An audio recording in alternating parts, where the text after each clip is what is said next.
कार्यों को लेकर उठ रहे हैं सवाल। अभी हमारे इस वक्त मौजूद है नगर पालिका सभासद अमित भट्ट जी। भट्ट जी, क्या कुछ मामला है? कचेरी बहुत टाइम से अपने कार्यों के लिए जानी चाह रही है, लंबित कार्यों के लिए जानी चाह रही है, तो आप आज ज्ञापन देने पहुंचे, क्या था ज्ञापन? देखिए, मेरा मुख्य मुद्दा यही है कि जनता से जुड़े हुए सबसे छोटे कार्य और सबसे जरूरी कार्य कचेरी में होते हैं। और कचेरी में जो लगातार 1 महीने से हम देख रहे हैं कि 1 महीने से यहाँ पर 1 महीने से ज्यादा होने वाला है, यहाँ पटवारी की ना नियुक्ति हुई है, ना पटवारी को किसी को अटैच किया गया है।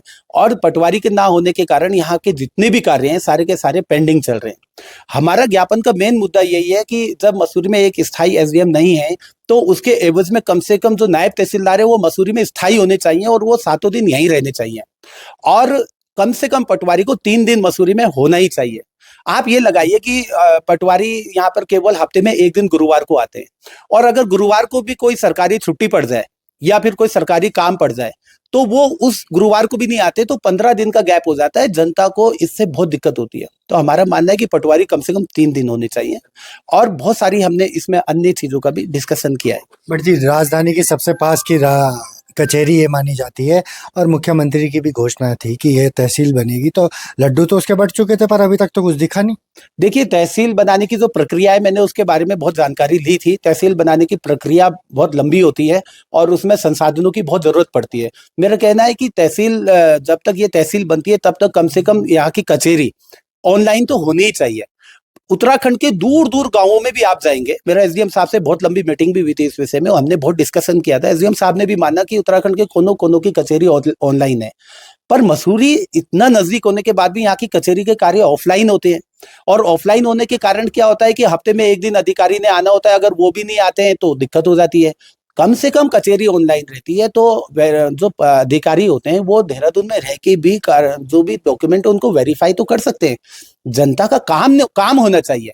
अधिकारी यहाँ से बैठ के कर दें या देहरादून से बैठ के करें, मगर जनता का काम होना चाहिए। क्योंकि आप यकीन मानिए कि कई युवा बच्चे, मैंने एसडीएम साहब के साथ बहुत डिस्कशन किया है, कई बार फोन में वार्ता की है, और वो बहुत अच्छी, उनकी कार्यशैली बहुत अच्छी है, बहुत सतर्क भी हो। उन्होंने मेरे सामने ही पटवारी और देहरादून डीएम सर से बात भी करी थी।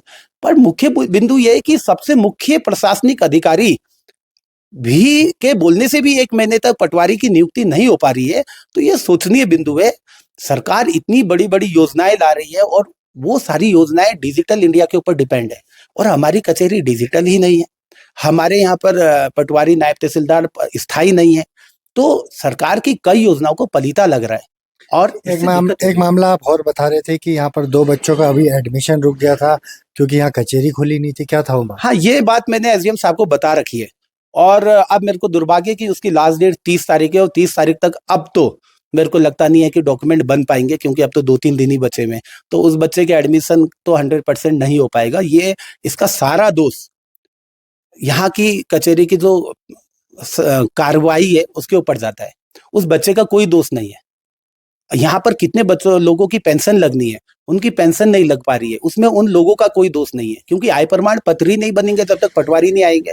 हमारी मसूरी में कुछ परिवारों में कुछ मृत्यु हुई थी, और मृत्यु होने के बाद वारिसान होना कितना जरूरी होता है। प्रॉपर्टी ट्रांसफर होती है, बहुत सारी जगह इंश्योरेंस क्लेम करना होता है, तो वारिसान होना तो बहुत जरूरी है। और वो वारिसान भी 1-1 महीने तक इसलिए नहीं बन पा रहा है क्योंकि यहाँ पर अधिकारियों की नियुक्ति नहीं है। तो ये अपने आप में एक सोचनीय विषय है। ये होना चाहिए, सही होना चाहिए, और इंटरनेट व्यवस्था भी कचेरी में होनी चाहिए। जी, राजधानी से 20 किलोमीटर ऊपर मुख्यमंत्री की भी घोषणा, आप कह रहे हैं एसडीएम साहब ने भी भरपूर प्रयास करे। कितना दुर्भाग्यपूर्ण है मसूरी में इतना बड़ा विभाग अपनी चरमरा रहा है आज कार्य करने पर। हाँ, ये सोचनीय है, क्योंकि मेरे को भी ये बड़ा दुख हो रहा है कि इतनी बार रिक्वेस्ट करने के बाद भी जब जनता के काम नहीं हो पाते हैं तो बड़ा दुख होता है। और मैं हमेशा आपसे और जनता के सामने बात खुल के रखता हूँ कि अगर हम अच्छा करते हैं तो जनता तारीफ भी हम जनप्रतिनिधियों की करती है, पर जब कोई कार्य नहीं होते तो जनता ये नहीं देख पाती है कि अधिकारी नहीं है या पटवारी की नियुक्ति नहीं है। उसकी जो रोष और जो उसका गुस्सा है, वो गुस्सा भी हम जनप्रतिनिधियों को ही झेलना पड़ता है। और मैं कई मामलों में ये बात खुल्ला बोल चुका हूँ कि अधिकारियों और कर्मचारियों की गलती के बदले हम कब तक जनता की गाली खाते रहेंगे। पूर्व में भी एक सभासद ने यहाँ पर कुछ समय पहले बोला था कि यहाँ पर तहसीलदार उपलब्ध नहीं है, यहाँ पर अन्य अधिकारी उपलब्ध नहीं है। कई लोग समय समय पर भी ये मांग उठाते, परंतु आज तक निराकरण तो होता हुआ दिखता नहीं। मुझे लगता है कि इस बार निराकरण होगा। मैं माननीय मंत्री जी से भी इस विषय में मेरी बात हुई है। उन्होंने बोला है कि इसके ऊपर तुरंत कार्रवाई की जाएगी और डीएम साहब से मैंने मिलने का टाइम लिया है। मैं उनको मसूरी की जो यथा स्थिति है, जो जमीनी स्तर पे मसूरी कचहरी के कार्यों की स्थिति है, मैं उनके साथ खुल के चर्चा करूंगा और उनको बताऊंगा कि हमें यहाँ पर स्थायी नियुक्ति चाहिए, चाहे पटवारी की हो, चाहे नायब तहसीलदार जी की हो, क्योंकि जनता हफ्ते कब तक इंतजार करती रहेगी। कभी अधिकारी आते हैं, कभी नहीं आते। कम से कम पटवारी नायब तहसीलदार की हफ्ते की 3 दिन तो कंपलसरी होने ही चाहिए।